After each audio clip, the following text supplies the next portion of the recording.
Hello बच्चों, कैसे हो आप सब। आज की वीडियो में हम संयुक्त राष्ट्र संघ यानी कि यूएनओ के जो भाग है, प्रमुख अंग है, कितने हैं वो 6 अंग है। तो उनके हर एक भाग के बारे में पूरी डिटेल से बताएंगे। ठीक है, आज की मेन क्लास जो रहेगी वो है सुरक्षा परिषद, क्योंकि ये जो पद है, ये जो विभाग है बहुत इंपॉर्टेंट है। किसका? यूएनओ का सबसे इंपॉर्टेंट भाग है सुरक्षा परिषद। तो आज की वीडियो सुरक्षा परिषद के ऊपर पूर्ण रूप से होने वाली है।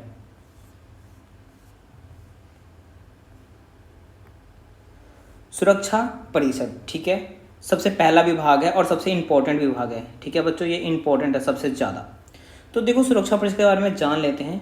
संयुक्त राष्ट्र संघ का सबसे शक्तिशाली अंग सुरक्षा परिषद होता है, यानी सबसे पावरफुल जो अंग है कौन है वो बच्चों?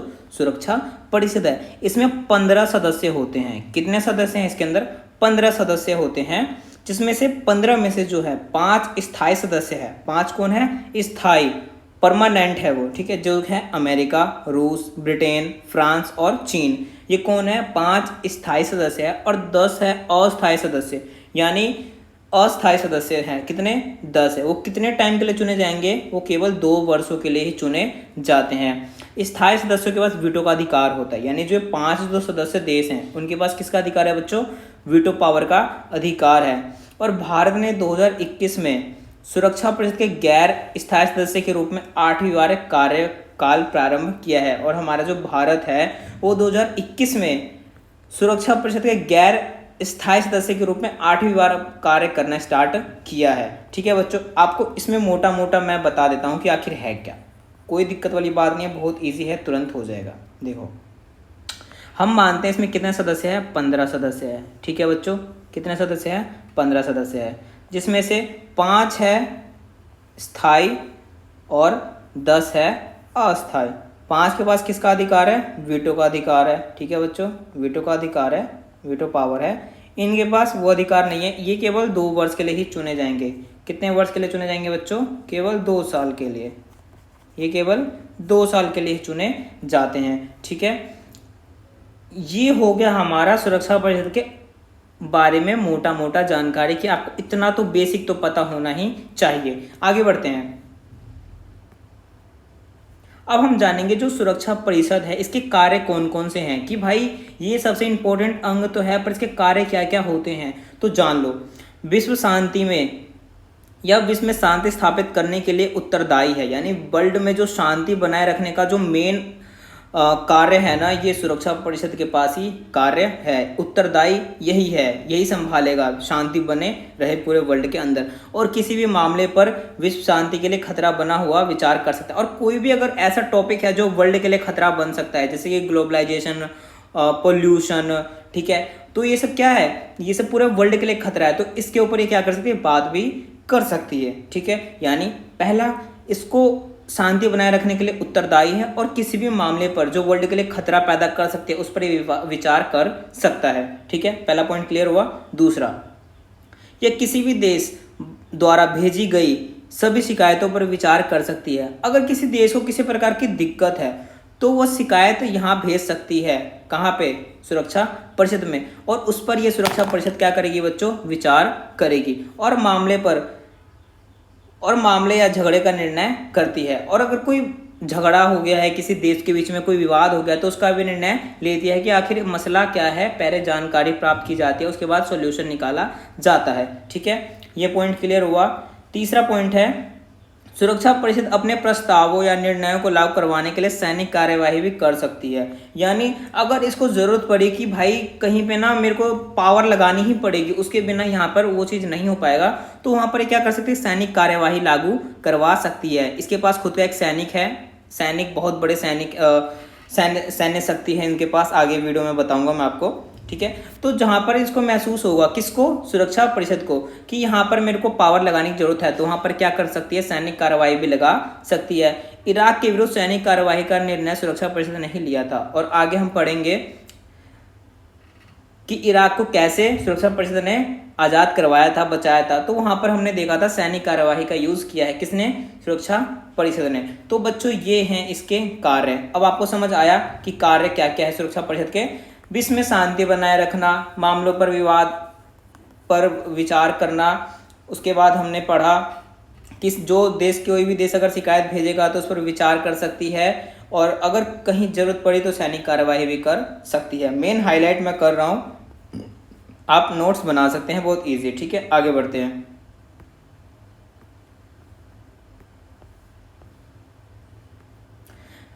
अब हम जानेंगे सुरक्षा परिषद में सदस्यों की कुल संख्या। हमें पता है कितने सदस्य की संख्या है बच्चों, 15 है। ठीक है, 15 सदस्यों की संख्या है। तो इसके कुल 15 सदस्य होते हैं, जिसमें 5 है स्थायी सदस्य और 10 है अस्थायी सदस्य।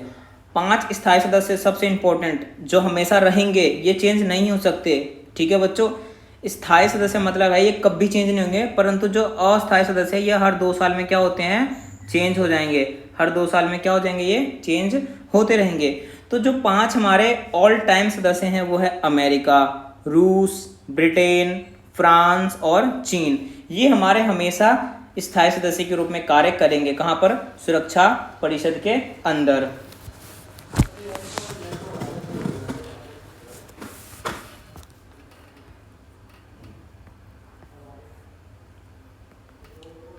अब हम जानेंगे सुरक्षा परिषद के स्थायी और अस्थायी सदस्यों में अंतर, कि भाई दोनों काम तो करेंगे। अब 5 है ऑल टाइम के लिए और 10 है केवल 2 साल वाले, तो इनमें आखिर अंतर क्या है।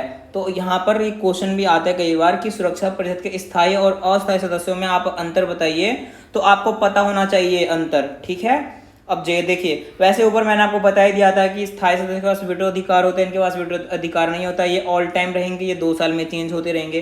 तो आप उस हिसाब से भी बना सकते हैं, पर यहाँ पर क्लियर है, काफी सारे पॉइंट्स मैंने बनाए हैं, तो उस हिसाब से आपको ज्यादा अच्छा समझ आएगा। ठीक है बच्चों, स्थायी सदस्य देखिए, स्थायी सदस्य सुरक्षा परिषद में हमेशा के लिए चुने गए हैं, यानी ये कभी भी नहीं बदलेंगे। पहला पॉइंट ही क्लियर है कि जो स्थायी सदस्य हैं ना वो हमेशा के लिए चुने गए हैं, इनको कोई भी बदल नहीं सकता। इनके पास किसका अधिकार है बच्चों, वीटो पावर का अधिकार है। इनकी संख्या कितनी है, 5 है। यह सुरक्षा परिषद के सभी फैसलों में महत्वपूर्ण भूमिका निभाते हैं, यानी इनके बिना कोई भी फैसले का निर्णय नहीं हो सकता। इन 5 देशों का होना बहुत ज्यादा अनिवार्य है, बहुत इंपॉर्टेंट रोल अदा करते हैं ये 5 सदस्य। सुरक्षा परिषद के किसी फैसले को रोक भी सकती है। अगर सुरक्षा परिषद में कोई फैसला आया है जो इनको लगता है कि सही नहीं है, तो ये क्या कर सकते हैं, उस फैसले को रोक भी सकती है। तो ये थे हमारे सुरक्षा परिषद के स्थायी सदस्यों की पावर कह लो या अंतर कह लो, ये दोनों वही सेम आंसर में जाएंगे। ठीक है, अब अस्थायी देख लेते हैं कि अस्थायी सदस्यों में क्या होता है। देखिए, अस्थायी सदस्य ये सुरक्षा परिषद में केवल 2 साल के लिए चुने जाते हैं। वो कितने साल के लिए चुने जाते हैं, 5 साल के लिए, और ये तो ऑल टाइम के लिए है, और ये केवल 2 साल के लिए चुने जाते हैं। वो हमेशा कार्यरत रहेंगे, ये नहीं रहेंगे, ये 2 ही साल में चेंज होते रहते हैं। इनके पास वीटो प्राप्त नहीं होती, यानी जो इनके पास वीटो का अधिकार है ना बच्चों, यहाँ पर वो अधिकार नहीं होता। इनकी संख्या 10 है, जबकि इनकी संख्या कितनी है, 5 है। इनकी भूमिका स्थायी सदस्यों की तुलना में उतना महत्वपूर्ण नहीं होता है, यानी जितने इंपॉर्टेंट ये है ना उतना इंपॉर्टेंट इनको नहीं माना जाता है तो इंपॉर्टेंट, पर कहते हैं ना कि भाई सबसे इंपॉर्टेंट कौन है, तो सबसे ज्यादा इंपॉर्टेंट कहा जाए तो स्थायी सदस्य ज्यादा इंपॉर्टेंट होते हैं, ये उतने महत्वपूर्ण नहीं होते हैं। ठीक है, यह सुरक्षा परिषद के किसी फैसले को रोक नहीं सकते। अगर सुरक्षा परिषद में कोई फैसला आया है, इनके पास पावर है कि वो रोक सकते हैं, परंतु इनके पास वो अधिकार नहीं है, इनको ये चाह के भी उसको रोक नहीं सकते। ठीक है, समझ आया आपको। सेम वही है, अगर आपको एक याद रहेगा तो दूसरा आप अपने आप कर लोगे, दोनों में सेम है, थोड़ा सा नॉलेज होना चाहिए आपको। ठीक है, आगे बढ़ते हैं। अब आप सोच रहे होंगे कि बार बार सर वीटो अधिकार वीटो पावर कह रहे हैं, क्या इसका मतलब होता है क्या है। तो देखो बच्चों, बहुत इजी मतलब होता है। वीटो पावर मतलब होता है निषेधाधिकार, हिंदी में बोलते हैं निषेधाधिकार। ठीक है, अब देखो इसमें आखिर होता क्या है। सिंपल एक इस सेंटेंस से आप पूरा समझ जाओगे कि इसमें होता क्या है। वीटो संयुक्त राष्ट्र संघ के सुरक्षा परिषद के स्थायी सदस्यों देशों को प्राप्त वो अधिकार है जिसमें अधिकार पर कोई भी देश इसके फैसले के खिलाफ जाकर फैसले को रोक सकती है। सुरक्षा परिषद में 5 स्थायी सदस्य, 10 अस्थायी सदस्य, कुल 15 सदस्य, जिसमें से प्रत्येक की वोट की मूल्य 1 होती है। अब देखिए, आप सपोज करते हैं कि कोई फैसला आया, कहाँ पर, सुरक्षा परिषद में कोई नियम आया, कोई नियम लागू करवाना है, तो कोई फैसला आता है। ठीक है, तो जो 5 स्थायी सदस्य है ना, अगर इनको ही सही लगा तो ये पास कर देंगे। 5 में से 3 को सही लग रहा है और 2 को लग रहा है कि नहीं ये गलत है, तो यहाँ पर जो 2 है ना, ये अपना क्या कर देंगे, वीटो अधिकार लगाकर इस फैसले को यहीं पर खत्म कर देंगे, यानी ये फैसला अब आगे जा ही नहीं सकता है। ठीक है, और जो कुल जो 15 सदस्य हैं ना, इनके पास सबको एक एक वोट देने का अधिकार होता है कि 5 में से पास हुआ तो ठीक है, वरना फिर जो 15 है इनमें होगा। अगर यहाँ पर ज़्यादा सपोर्ट में जाता है तो रूल पास हो जाएगा, अगर नहीं होता है तो वो फेल हो जाएगा। कहने का मतलब सिंपल यही है कि वीटो अधिकार लगाकर हम किसी भी फैसले को रोक सकते हैं कि कोई फैसला आया सुरक्षा परिषद के अंदर, परंतु एक देश को वो फैसला पसंद नहीं आ रहा है, बाकी 4 सदस्य को वो फैसला पसंद आ रहा है। स्थायी सदस्यों की यहाँ पर बात हो रही है बच्चों, स्थायी सदस्यों की बात हो रही है। ठीक है, तो ए क्या करेगा, अपना वीटो अधिकार लगाकर इस फैसले को यहीं पर खत्म कर देगा और ये फैसला आगे जा ही नहीं पाएगा। क्लियर हुआ, वीटो अधिकार यही होता है कि किसी फैसले को रोक देना। ठीक है, अपना पावर लगाकर। अगर अभी भी किसी को डाउट हो, वीडियो को पीछे करके आप आराम से पढ़ लेना, बहुत इजी है, और आप नोट्स बनाते रहना साथ साथ, ताकि आपको याद रहे कि सर ने पढ़ाया क्या था। ठीक है, अब देखो यहाँ है मई 2022 तक वीटो पावर का उपयोग, कि आखिर जो वीटो अधिकार इनको मिले हैं कब कब यूज़ हुए हैं, किस देश ने कितनी बार यूज़ किया है। तो हमारे पास 2022 तक का डाटा है कि 2022 तक जो वीटो अधिकार है कितना बार और कौन से देश ने यूज़ किया है। तो देखो, अमेरिका ने 82 टाइम यूज़ किए हैं, जो अमेरिका देश है उसने 82 बार यूज़ किया है, चीन ने 17 बार यूज़ किया है, रूस ने 122 बार यूज़ किया, फ्रांस ने केवल 16 बार किया है और ब्रिटेन ने 29 बार किया है। ये है 2022 तक का डाटा कि कौन से देश ने कब कितने बार अपना वीटो पावर यूज़ किया है। तो आपको पता होना चाहिए, ये स्थायी सदस्यों के नाम है बच्चों, ये आपको याद होना बहुत ज़्यादा ज़रूरी है, तभी आप समझ पाओगे। देखो, अमेरिका, चीन, रूस, फ्रांस, ब्रिटेन, ये हमारे कौन है, ये हमारे स्थायी सदस्य हैं जिनके पास किसका अधिकार है बच्चों, वीटो पावर का अधिकार है। ठीक है, तो ये इन्होंने इतने टाइम यूज़ करे हैं अपने वीटो अधिकार को। अब हम आगे बढ़ेंगे तो आगे हमारे पास है संयुक्त राष्ट्र संघ के सुरक्षा परिषद की स्थायी सदस्य हासिल करने की उपयोगिता क्या क्या है। कि भाई आप अगर सदस्य बनना चाहते हो, सुरक्षा परिषद के स्थायी सदस्य कौन बनना चाहते हो, आप स्थायी सदस्य बनना चाहते हो, कोई देश अगर बनना चाहता है तो उसके पास क्या क्या क्वालिटी होनी चाहिए कि वो स्थायी सदस्य बन सकता है उसका। ठीक है, तो देखो यहाँ पर वो क्वालिटी है, ये भी क्वेश्चन कई बार पूछ लिया जाता है कि बताइए संयुक्त राष्ट्र संघ की सुरक्षा परिषद की स्थायी सदस्यता हासिल करने के लिए किसी देश के अंदर क्या क्या उपयोगिता होनी चाहिए, क्या क्या योग्यता होनी चाहिए, क्या क्या क्वालिटी होनी चाहिए। क्वेश्चन घुमा के पूछेंगे पर उसका आंसर सेम होगा, ये क्वालिटी उसके अंदर होनी चाहिए। देखो कौन कौन सी क्वालिटी है जो होनी चाहिए। बड़ी आर्थिक ताकत होनी चाहिए, बड़ी आर्थिक यानी उसका सेल्फ खुद होना चाहिए, उसके पास बड़ा आर्थिक ताकत होना चाहिए उस देश के पास, अपने पैरों पे वो बंदा खड़ा हो, बंदा इन द सेंस देश। यहाँ पर एक देश की बात होगी, यहाँ पर हम किसी इंसान की बात नहीं कर रहे हैं, यहाँ पर हम पूरे देश की बात कर रहे हैं, देश ही बन रहा है यहाँ पर स्थायी सदस्य। ठीक है, तो उस देश का जो आर्थिक ताकत है ना वो बहुत ज़्यादा अच्छा होना चाहिए। ठीक है, पहली इंपॉर्टेंट चीज़ है। दूसरी है बड़ी सैन्य ताकत होनी चाहिए, उस देश के पास बहुत अपना अच्छा सैन्य ताकत होना चाहिए। तीसरा पॉइंट है संयुक्त राष्ट्र संघ के बजट में ऐसे देश का योगदान ज़्यादा हो। अगर आप हमारे स्थायी सदस्य बनना चाहते हैं तो आपको संयुक्त राष्ट्र संघ का जो बजट होता है ना उसमें आपको ज़्यादा से ज़्यादा योगदान करना होगा, तभी आप हमारे नज़र में आएंगे कि हाँ भाई ये देश हमारे लिए हेल्प कर रहा है, तो कहीं ना कहीं इसको हमें बना देना चाहिए, सोचेंगे स्थायी सदस्य के लोग, सुरक्षा परिषद वाले।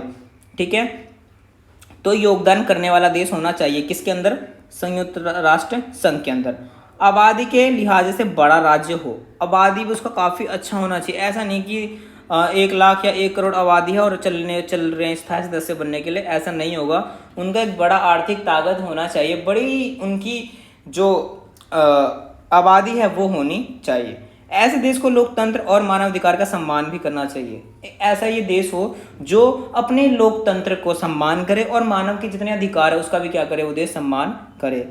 लास्ट पॉइंट है यह देश ऐसे हो अपने भूगोल, अर्थव्यवस्था और संस्कृति के लिहाज से विश्व की विविधता से नुमाइंदगी करता हो। यानी इसका कहते हैं ना कि कई देश ऐसे होते हैं जो अपने आप को अलग साबित करना चाहते हैं, वो कल्चर नहीं अपनाते, पर ऐसा नहीं होना चाहिए।